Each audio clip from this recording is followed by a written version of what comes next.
Assalamualaikum warahmatullahi wabarakatuh. Bagaimana anak-anak kabarnya hari ini? Semoga semuanya dalam keadaan sehat ya. Anak-anak, hari ini kita akan mengawali pelajaran IPA. Untuk tujuan pembelajaran hari ini yaitu kalian dapat melakukan pengamatan dengan melakukan pengukuran benda-benda yang ada di sekitar kalian, terutama di rumah. Oleh karena itu, coba kalian simak penjelasan yang ada di dalam video berikut ini. Anak-anak, hari ini kita akan belajar materi pertama di pembelajaran IPA, yaitu tentang objek IPA dan pengamatannya. Tentunya kalian sudah mengenal IPA, bukan? IPA adalah ilmu pengetahuan alam. Berarti kita akan mempelajari alam dan segala isinya. Pada materi objek IPA dan pengamatannya ini, topik pertama adalah tentang pengukuran. Apa itu pengukuran? Pengukuran merupakan kegiatan membandingkan suatu besaran yang diukur dengan alat ukur yang digunakan sebagai satuan. Misalnya, kita melakukan kegiatan pengukuran panjang meja dengan pensil. Dalam kegiatan tersebut, artinya kita membandingkan panjang meja dengan panjang pensil. Panjang pensil yang kita gunakan adalah sebagai satuan. Sesuatu yang dapat diukur dan dapat dinyatakan dengan angka disebut besaran. Sedangkan pembanding dalam suatu pengukuran disebut satuan. Satuan yang digunakan untuk melakukan pengukuran dengan hasil yang sama atau tetap untuk semua orang itu disebut satuan baku.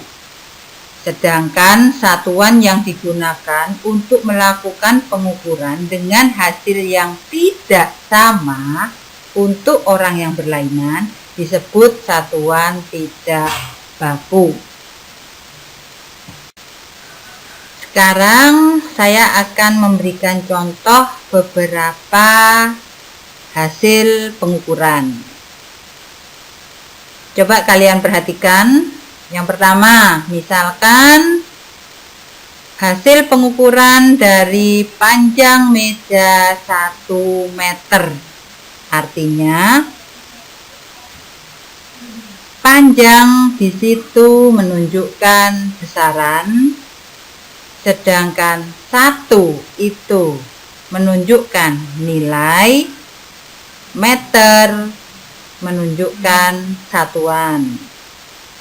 Contoh yang kedua, massa beras 1,5 kg.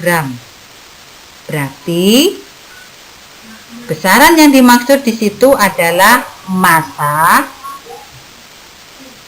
sedangkan 1,5 itu adalah nilai, kilogram menunjukkan satuan. Contoh yang ketiga, waktu tempuh dari rumah ke sekolah 10 menit. Berarti waktu di situ menunjukkan besaran, 10 itu menunjukkan nilai, dan menit menunjukkan satuan. Contoh yang terakhir, panjang papan tulis 15 pensil. Artinya besaran yang ditunjukkan di hasil pengukuran itu adalah panjang, 15 menunjukkan nilai, pensil menunjukkan satuan. Selanjutnya saya akan menjelaskan tentang macam-macam alat ukur yang sering kalian temui sehari-hari. Semisal yang pertama alat ukur panjang. Di situ ada contoh penggaris, meteran, dan roll meter. Kemudian yang kedua alat ukur massa seperti timbangan yang sering kalian temui di pasar atau di warung-warung mungkin. Kemudian neraca. Contoh yang ketiga, alat ukur waktu. Di situ misalnya ada jam tangan, ada jam pasir, ada stopwatch. Itu macam-macam alat ukur waktu. Kemudian ada alat ukur suhu. Contohnya termometer. Di gambar itu ada dua macam termometer. Termometer badan yang gambar bagian atas fungsinya untuk mengukur suhu badan. Kemudian yang bagian bawah itu adalah termometer ruangan, fungsinya untuk mengukur suhu ruangan. Setelah kalian belajar tentang pengukuran, maka selanjutnya ada tugas yang harus kalian kerjakan di rumah. Tugasnya yaitu kalian diminta menggambar 8 benda-benda yang ada di rumah kalian.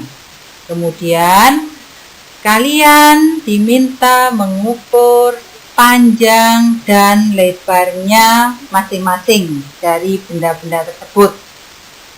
Alat ukur yang digunakan di sini yaitu menggunakan penggaris, menggunakan jengkal tangan, dan menggunakan benda lain yang kalian miliki. Biar sama, benda lain ini kita tentukan.